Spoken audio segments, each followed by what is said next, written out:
Hi weavers, welcome to కమ్మటి విందు. ఈ వీడియోలో అటుకుల మసాలా మిక్చర్ తినే కొద్దీ తినాలనిపించే అంత రుచిగా ఉండే ఈ స్నాక్ ఐటమ్ని పర్ఫెక్ట్గా ఎలా చేసుకోవాలో చూద్దాం. ముందుగా ఈ రెసిపీ ప్రిపరేషన్ కోసం ఒక ప్యాన్లో డీప్ ఫ్రైకి సరిపడా ఆయిల్ వేసుకోవాలి. ఆయిల్ బాగా హీట్ అయ్యాక స్టవ్ని మీడియం ఫ్లేమ్లో ఉంచుకొని ఆ తర్వాత అటుకులు వేసుకోవాలి. అటుకులు వేయించుకునేటప్పుడు స్పూన్తో కలుపుకుంటూ వేయించుకుంటే అన్ని వైపులా పర్ఫెక్ట్గా వేగుతాయి. అటుకులు బాగా వేగిన తర్వాత ఆయిల్ని 2 నిమిషాల పాటు వడుచుకోవాలి.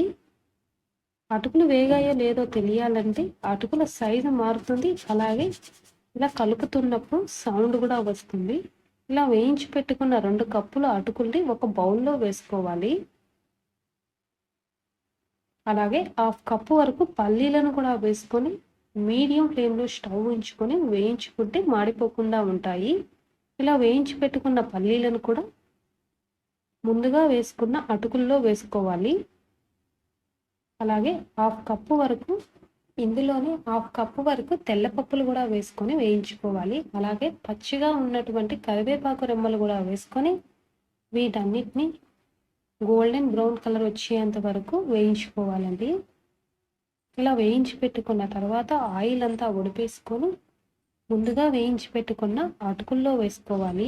ఇవన్నీ వేడిగా ఉన్నప్పుడే ఒక టిష్యూ పేపర్ తీసుకొని వీడియోలో చూపించిన విధంగా అద్దుకుంటూ కలుపుకోవాలి. అప్పుడే కరివేపాకు రెమ్మలు కూడా విరిగిపోతాయి.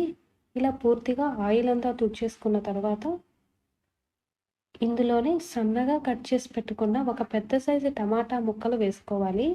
అలాగే ఒక పెద్ద సైజులో ఉన్న ఆనియన్ని చిన్న చిన్న ముక్కలుగా కట్ చేసుకొని వేసుకోవాలి.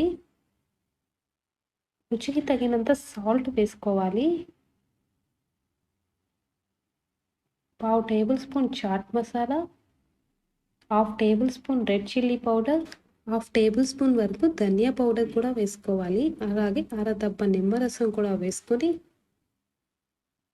ఇవన్నీ బాగా కలిసేలాగా కలుపుకోవాలి.